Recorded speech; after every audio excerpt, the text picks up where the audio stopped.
in diretta. Allora, oggi vi parlerò di qualcosa che mi è stato chiesto in un ultimo post che ho messo su YouTube, anche su Instagram e Facebook, riguardo al potere del nocebo o del placebo in ambito terapeutico. Stavo pensando di fare un video su non diretta, e quindi ho detto, ma perché non fare anche la diretta? Quindi qui mi vedete su Instagram e qui siamo su YouTube o viceversa. Quindi se mi vedete cambiare camera ogni tanto e guardare da un'altra parte, questo è il motivo. Quindi parliamo di nocebo e placebo perché è qualcosa che usiamo continuamente sia nella vita che anche in ambito terapeutico. Non lo usiamo questo potere del placebo in ambito terapeutico sul dolore, assolutamente. E il placebo è qualcosa che è positivo per il corpo, diciamo la forza delle parole e dei pensieri che vanno poi a trasmutarsi a livello corporeo. Quante volte ti sarai detto domani starò meglio, sono sicuro che domani starò meglio e domani stai meglio? Quante volte ti sarai detto oggi sarà una giornata terribile e sarà una giornata terribile? Ora, non è solo un potere di un'attrazione, una magia, ma è qualcosa di scientificamente provato anche da studi clinici. Infatti oggi voglio portarvi due studi clinici abbastanza famosi, ma anche non troppo recenti. Uno del 2002, uno studio Mosley, dove si parla di una trascopia al ginocchio, quindi c'era un placebo chirurgico. Non se ne parla tantissimo su questo, forse perché sono passati 20 anni circa, perché era dal 2022. L'altro invece sul potere del nocebo, nocivo, questo è del 2007. Vi parlerò prima di uno e poi dell'altro, perché veramente ci fanno capire tantissimo oggi, dopo 20 anni, sul dolore persistente e il potere della mente. Perché nel primo studio stavamo parlando appunto dello studio di Mosley sulla trascopia al ginocchio, artroscopia al ginocchio. Quindi c'è stato un placebo chirurgico. Cosa vuol dire? Che hanno preso 180 pazienti, sto leggendo adesso questo studio, poi se qualcuno è interessato a vederselo magari metto il link in descrizione. 180 pazienti, di cui 165 hanno completato lo studio.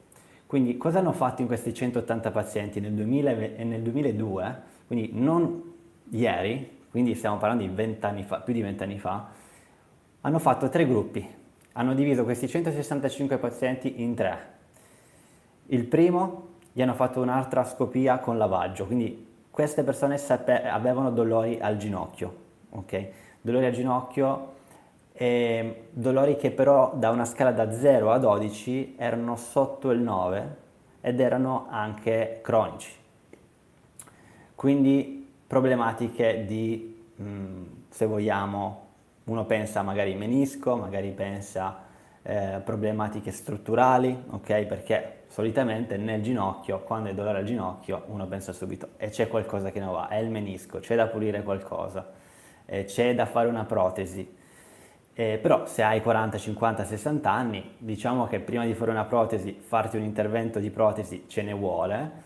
La cosa che fanno solitamente è un'artroscopia. Mia madre l'ha fatta, non ha avuto nessun beneficio da questo. Sento tantissime persone che hanno fatto una trascopia al ginocchio senza in realtà nessun risultato, la maggior parte, o chi ha avuto un risultato ma diciamo non ha risolto. E uno dice, ma perché magari il potere del placebo poteva dare uno stesso risultato? Vediamolo in questo studio. Quindi tre gruppi, ok? Sono tre gruppi. Il primo hanno fatto un'artroscopia con lavaggio, ovvero hanno lavato quello che c'era da lavare, un po' flesciato un po' tutto. Un terzo gli hanno fatto una trascopia con pulizia, ovvero pulizia, quindi hanno tolto veramente e pulito la parte magari del menisco, quello che c'era all'interno del ginocchio che non andava bene, quindi non hanno tagliato nulla ma hanno pulito, ok? Nel primo il lavaggio invece hanno solo fatto un flash di acqua, semplicemente. il terzo gruppo era il placebo chirurgico. Cosa vuol dire? Che hanno fatto un'incisione di apertura di 1 centimetro e a questo gruppo prima di tutto non sapeva che loro erano sotto placebo, gli è stato detto è possibile che a qualcuno di voi venga fatto il placebo, ma non sapevano chi era. Quindi hanno fatto 1 centimetro di taglio, hanno aperto, quindi la persona era diciamo bendata, non vedeva cosa stava facendo il chirurgo, e hanno fatto un po' di manovre giusto per far sembrare che hanno fatto l'intervento, quindi hanno aperto e hanno chiuso. Cosa è successo dopo 2 anni? Questo è uno studio molto molto importante, anche se pensiamo siano solo 165 pazienti, ma dopo 2 anni tutti e tre gruppi hanno avuto un miglioramento simile nel dolore e nella funzionalità. Percentuale di miglioramento circa il 40-50% di riduzione del dolore in ciascun gruppo. Nessuna differenza significativa, il placebo ha funzionato quanto interventi reali. Quindi qua vi leggo, su 180 pazienti, quelli operati davvero non hanno avuto più benefici di quelli che hanno fatto una finta operazione. Tutti hanno avuto un miglioramento intorno al 50%. Quindi questo cosa ci vuol dire? 2 o 3 cose. Uno, che i problemi di artrosi non sono molto probabilmente problemi. Nel senso, l'artrosi di per sé non dà problemi. Perché? Se qua col placebo abbiamo risolto o comunque diminuito una problematica di dolore semplicemente aprendo il ginocchio per 1 centimetro, facendo finta che la cosa sia successa e poi chiusa, e sono passati 2 anni, e dopo 2 anni hanno avuto gli stessi benefici di quelli che hanno fatto l'artroscopia, stiamo capendo che quando ti dicono c'è dell'artrosi, magari non vuol dire che c'è quella causa, diciamo, quell'artrosi è la causa del dolore. No. Perché? Perché ci sono vari studi, non solo questo, che ci dicono il contrario. Quindi l'artrosi può essere asintomatica. Quello che però non ti è stato detto, che è praticamente tutto il topic del mio canale YouTube, è che il potere della mente, i nostri pensieri, le nostre credenze, il nostro stress, le nostre emozioni creano e perpetuano il dolore stesso, i sintomi stessi. Non tutti, ovviamente, ok? Perché poi qualcuno mi può dire, ma io ho questo problema di tumore, io ho il problema di altri problemi. No, stiamo parlando di dolori persistenti da più di 4 mesi dove non c'è una soluzione convenzionale. Questo, non entriamo in altri casi più gravi, più complicati, che già è complicato già così il dolore cronico. Quindi questo è uno studio veramente importante. Non è il primo che ho sentito, perché quando ero all'università di fisioterapia in Olanda, ne avevo sentito un altro sul dolore alla spalla. Quante volte avrai sentito persone che hanno la spalla congelata, no? Quella frozen shoulder in inglese, hanno visto che in realtà non c'era nulla a livello di tessuto che non andava bene, ma era più una protezione del sistema nervoso che andava a contrarre quella zona. Come l'hanno scoperto? Adesso questo è al di là dello studio che ti volevo far vedere, perché è un terzo che mi sono ricordato in questo momento. Hanno fatto un'anestesia a quella persona, un'anestesia totale, e hanno visto che il braccio si muoveva perfettamente in ogni direzione, quindi non c'era realmente una contrazione a livello della giuntura o delle articolazioni della frozen shoulder, ma era più il sistema nervoso centrale che andava a mettere in contrazione questo. Questo lo voglio dire perché mentre che vi sto parlando, vi sto, ehm, mi sto ricordando di una manipolazione di una serie di interventi terapeutici di un ex collega che attraverso appunto degli stiramenti, degli stretching, veramente c'erano delle manipolazioni molto molto potenti verso quel paziente che è stato trattato in ASL, dove lavoravo tempo fa, qui a Cagliari, perché pensava lui che quella persona, se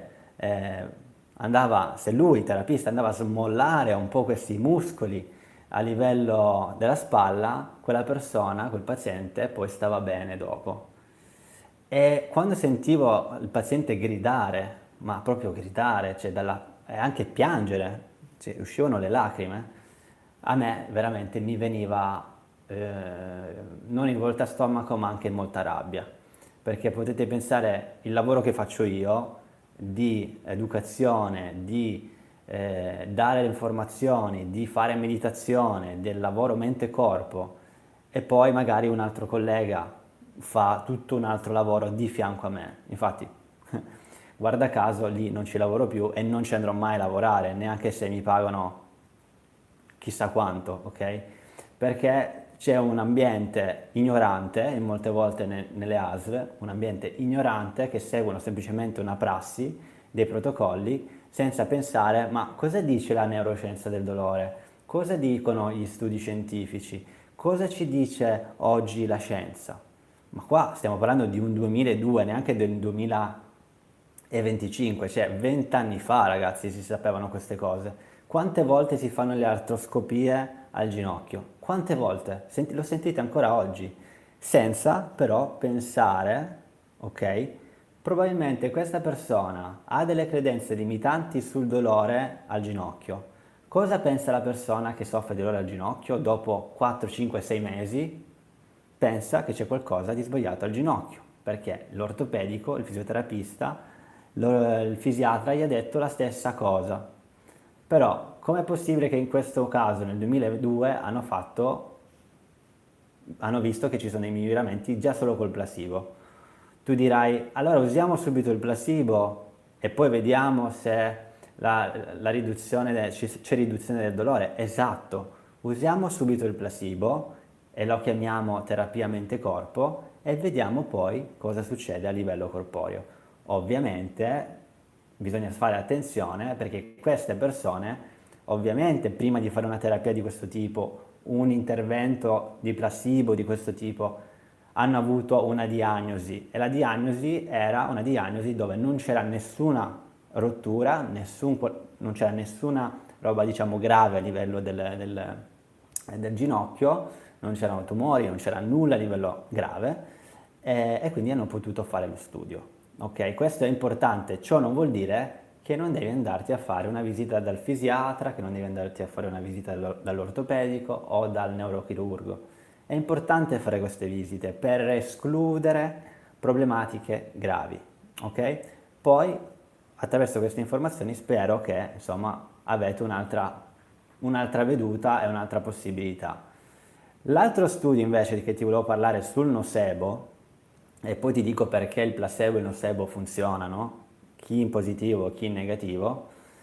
Questo sul placebo, lo studio Benedetti del 2007, nocebo e morfina. Quindi i partecipanti, te lo leggo un attimo perché è molto molto interessante anche questo, poi se vuoi andare ad approfondire ti metto anche il link. Allora, questi sono stati un gruppo di 30-40 persone, ok? Risultati, quando i pazienti ricevevano morfina, quindi stiamo parlando di un post operatorio, ok? Sempre al ginocchio, se non sbaglio. Quando i pazienti ricevevano una morfina senza sapere cosa fosse, il dolore calava normalmente. Quando veniva detto loro che il farmaco poteva aumentare il dolore, circa il 50% dei pazienti riportava dolore più intenso, nonostante avessero ricevuto un potente analgesico. Cioè, cosa vuol dire? Gli hanno dato la morfina, nonostante la morfina è un grande, è un antidolorifico, molto potente, è un oppioide.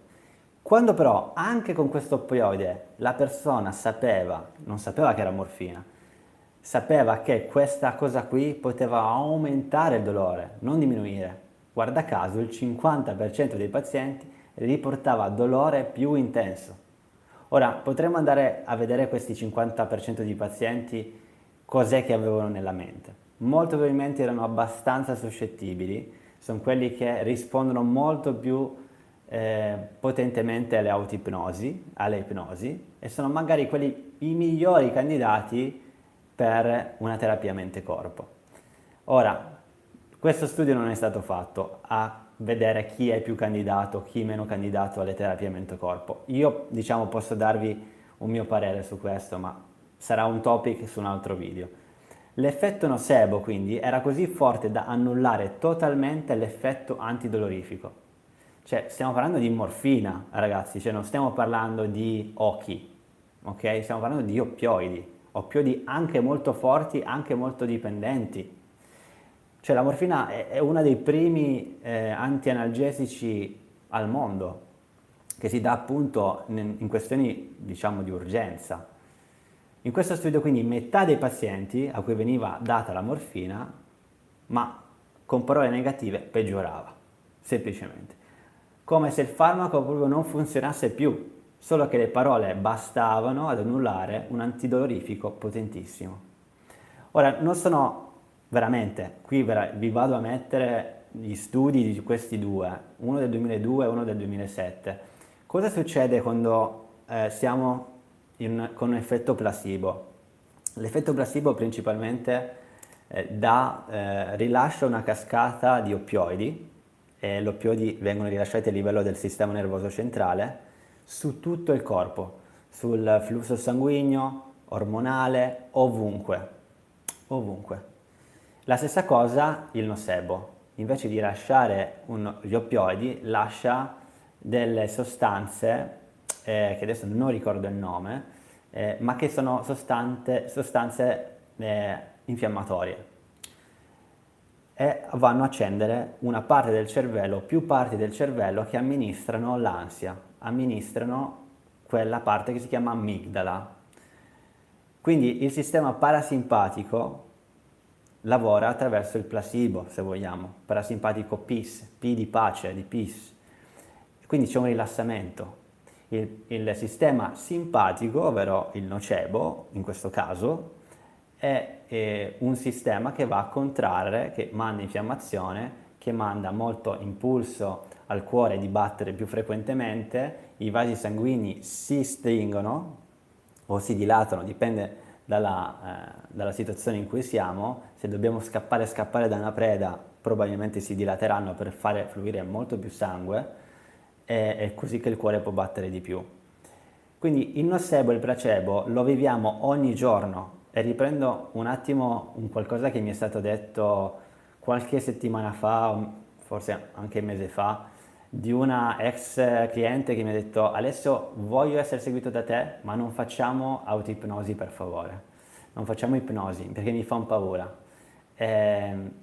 Va bene, però stiamo pensando che comunque tutto quello che ti dico, se voglio, è placebo, tutto quello che ti dico, se voglio, è ipnosi.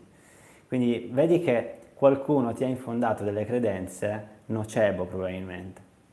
Il nocebo, che diciamo sono credenze, parole negative, senza una fondamenta poi dietro, soprattutto, cioè qui stiamo parlando di nocebo non così a caso, su una problematica del 2025 che dovrebbe essere un po' più aperta a molti degli italiani, ok? Dove queste due si devono capire molto bene, nocebo e placebo. Il nocebo viene fatto costantemente viene sperimentato costantemente in ogni visita fisiatrica, neurologica, e quello che è. Quante volte vai dentro lo studio del fisiatra, dell'ortopedico, quello che è, qualsiasi persona che ti stia visitando, magari ha un camice bianco, magari c'ha lo stetoscopio e ti dice, la targhetta qui, e ti dice: guardi signora, secondo me, allora qui vedo la cervicale rettilinea, vedo 2 o 3 ernie, cioè la sua schiena è un disastro. Mi fa specie come può lei rimanere in piedi in questo modo. Questo è perfettamente nocebo, ma solitamente chi lo dice? Persone che hanno studiato medicina forse nel 1970 e sono rimaste lì, non si sono aggiornate, lavorano nell'ASL, molte volte l'ASL non ti fa aggiornare, e segue a routine chissà quanti pazienti durante ogni giorno, magari ultra settantenni, ultra ottantenni, che vanno lì costantemente a dirgli guarda che ho dolore alla schiena, ho dolore alla cervicale, ho dolore qui, ho dolore di qui, e questi fisiatri benedetti guardano semplicemente le scansioni che arrivano dalle risonanze magnetiche e poi rilasciano queste sentenze a morte.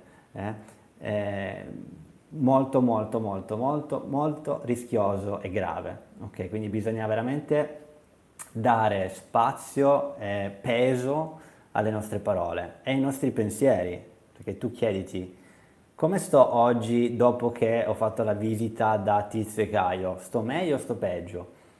Cavolo, ma vuoi vedere che quelle parole che mi ha detto quella persona mi hanno influenzato e oggi sto ancora peggio di ieri? E cosa ho fatto oggi? Semplicemente una visita medica. Fammi vedere cosa c'è scritto in qualche commento che avete messo qui. Io sono contratto dalla testa al collo con mandibola che la maggior parte delle volte non riesco ad aprire perché è molto contratta. Ha fatto risonanze, ma si vedono solo muscoli contratti, niente di grave. Perfetto. Stiamo parlando comunque che non sei in una situazione grave. Quello che voglio dirvi anche qua è molto importante è che i dolori nociplastici sono possono essere molto molto intensi, perché è questa cosa fuorvia a molte persone, perché dicono com'è possibile che non ci sia nulla di strutturale se io veramente oggi sono bloccato nella schiena, cioè non riesco a fare niente, nulla. Com'è possibile che ci sia solo qualcosa nella mia mente? La contrazione c'è data da un sistema nervoso in allerta, quindi la contrazione può essere anche molto forte, la microinfiammazione ci può essere che dia molto dolore. Ciò non vuol dire che lì, sotto quella contrazione, ci sia un problema strutturale. Sapete quante volte ho avuto dolori al dente? Un dente che è stato otturato, pensando che ci fosse un problema al dente nuovamente. Eppure era un dolore che partiva da qui, che andava verso la testa, si spostava, andava verso di qua. E i classici dolori da trigemino, no? Quante volte ho pensato ci sia qualcosa veramente sul dente, nonostante io studiassi queste cose e seguo decine di clienti al mese o durante i mesi, diciamo. Ovviamente vado dal dentista e dico fammi un controllo sul dente se è ok. E mi dicono non c'è nulla nella panoramica, è tutto a posto. Sì, vediamo l'otturazione, ma è a posto. Poi il dolore, dopo 2, 3, 4 giorni, va via, scompare per chissà quanto tempo, ricompare, ora è da un po' che non ricompare, ma saranno passati un bel po' di mesi, perché tanto lo conosco, e ricompare nei periodi dove sono più stressato, mi viene un leggero mal di testa che tra 0 e 10 sta sempre intorno al 4,5, mal di testa e emicrania, e sento il dolore al dente. A volte è talmente intenso che mi si gonfia anche questa parte della mandibola. Ora voi potreste dire, ma sicuramente c'è qualcosa, ma il dolore cronico, il dolore nociplastico, va a finire nelle zone più sensibili del nostro corpo. Non vuol dire i più deboli, vuol dire i più sensibili. Se tu hai avuto un infortunio 10 anni fa al collo, colpo di frusta, il dolore andrà su quelle zone dove c'è già stato un problema, perché è il posto migliore dove far nascere un sintomo. O lì, se c'è stato un problema al ginocchio, nascerà il ginocchio, se c'è stato dei problemi alla schiena, nascerà la schiena. Non mi chiedete il perché dei problemi nascono alla schiena piuttosto che al ginocchio. Questo non lo sappiamo dal punto di vista psicosomatico, almeno io non lo so, ma non mi interessa neanche saperlo. L'importante è sapere come si muove il sintomo, quali sono le caratteristiche di questi sintomi di sistema nervoso ipersensibile, che non è solo dolore, ricordo, ci possono essere molte volte problematiche intestinali, quindi quel giorno o quei giorni anche l'intestino non va bene. senti contrazione muscolare, senti probabilmente non dormi neanche bene, c'è dell'insonnia, c'è dell'ansia e a volte capita che magari tutte queste cose non ci sono, quei dolori non ci sono e c'è più ansia. Stiamo parlando delle stesse cose. Avevo fatto un post su Instagram che diceva 10 sintomi, una radice. Quindi è inutile che parliamo di sintomi qua, perché molte persone mi dicono, ah ma io ho dolore al collo, ma io ho il dolore alla schiena, io ho il dolore alla spalla e questo anche nociplastico. Ci sono una lista di 20-30 sintomi differenti che vanno sotto lo stesso ombrello di dolore nociplastico, che poi nella letteratura scientifica adesso si tende a parlare di dolore primario piuttosto che dolore secondario o dolore nociplastico. Per quelli appassionati della ricerca che vanno a smanettare un po' e cercare di tutto su Google, magari cercate la letteratura scientifica primary pain, pain, dolore, primary, primario, oppure nociplastic pain, perché la maggior parte che mi ascolta non sono persone ignoranti, sono persone che guardano costantemente internet, si informano, ma è normale, c'è una questione di sopravvivenza. Dopo che tu hai visto 3-4 dottori, 3-4 terapisti, non hai risolto, ovviamente ti fai una cultura tua e molti, infatti, i clienti sono molto molto informati, però guardano sulle fonti sbagliate, perché se io vado su Google e scrivo dolore nociplastico, magari vado direttamente al problema e alla fonte attendibile, ma tu non sai neanche che si chiama dolore nociplastico, quindi scrivi dolore alla schiena, cause, ma ti esce di tutto. Oppure dolore alla schiena, esercizi. Ma quanti esercizi vogliamo fare del dolore alla schiena, ragazzi? Quanti esercizi ci sono del dolore alla cervicale? Sono sempre gli stessi. Ma com'è possibile che tutti questi esercizi non hanno mai dato un risultato a lungo termine? Perché? Perché in quei benedetti siti, blog, YouTube channel non si è andata a toccare una causa. Se la causa è emotiva, è psicologica, andiamo a lavorare su quello, che è la parte più difficile, sia dal punto di vista terapeutico che dalla tua parte, perché non è una passeggiata, non ti aspettare che risolvi tutto in un mese, perché anche se una persona ti può dire io ho letto il libro di Sarno e tutto è sparito, sì, ma quanto lavoro ha fatto lui prima di arrivare al lavoro di Sarno? Quanto ho dovuto io leggere prima che ho letto il libro di Sarno e questa benedetta cervicale poi è andata giù di intensità? Ho dovuto aspettare 5-6 anni prima di andare ad esclusione su ogni terapia, quindi non è tempo perso.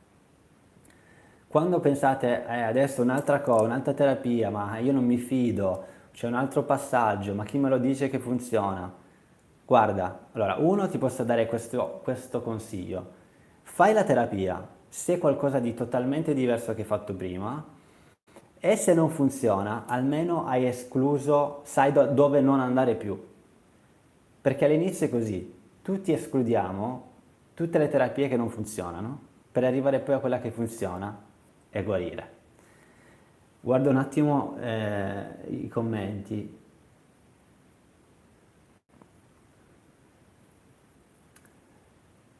Se dovete, sì, ragazzi, vabbè, ma lasciamo perdere i commenti negativi perché tanto quelli ci sono sempre e ci saranno sempre, anche in ogni persona, insomma, che vede i video c'è sempre un commento negativo, ma sono abbastanza allenato sui commenti negativi, anzi mi mettono ancora più fuoco del dire quello che ho da dire. Poi alla fine non ho nulla da insegnare, ma più da spiegare, cioè spiegare nel senso questa è la mia esperienza.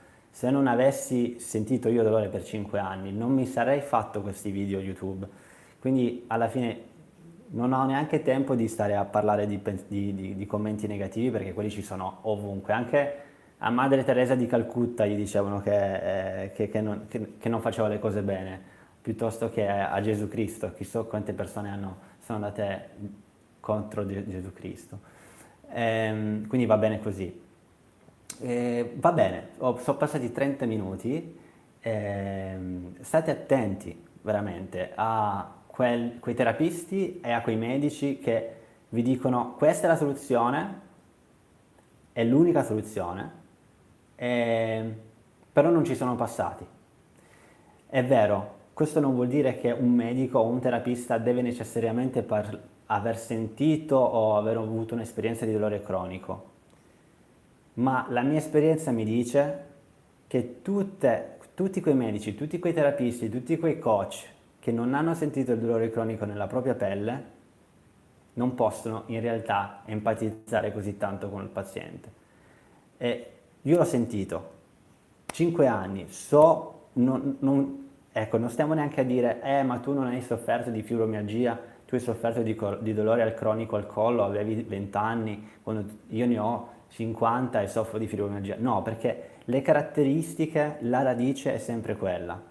Il percorso terapeutico è sempre quello. Vuol dire che potrebbe essere leggermente più lungo, ma non è impossibile.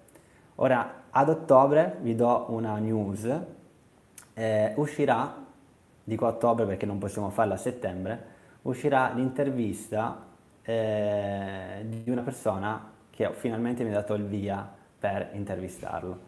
È una persona che è molto molto, diciamo, darà sicuramente uno scossone a molti di chi mi segue, uno scossone positivo a molti di chi mi segue.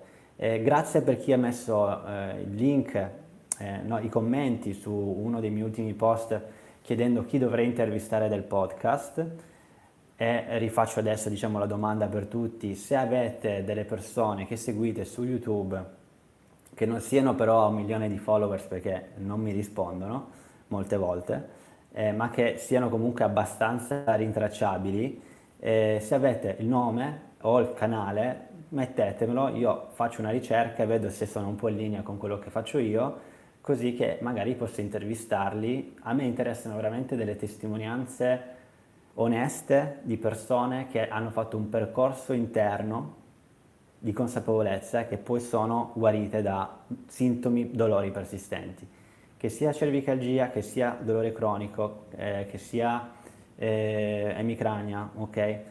Ovviamente arriveranno quelli che seguo io, però ci vuole un po' di tempo, perché non è una terapia che è una magia che oggi entri in terapia e domani stai bene. No, è un percorso, è un programma molto molto altalenante, che però dà i suoi frutti nel lungo periodo. Quindi l'importante è ritornare alla presa, alla propria vita, alle funzionalità del nostro corpo. Il dolore segue. C'è una frase che mi ricordo spesso e vi chiudo la live, la diretta con questo: se non puoi controllare la mente, controlla il corpo; se non puoi controllare il corpo, controlla la mente. Vi lascio con questa frase qua che mi aiuta spesso, spesso, e magari aiuta anche voi. Se avete delle domande e vedete questa live in diretta dopo che ho chiuso qui, mettetela nei commenti e vi risponderò qui sotto. Per adesso è tutto, buon pomeriggio e buon weekend se non ci vedremo. Alla prossima.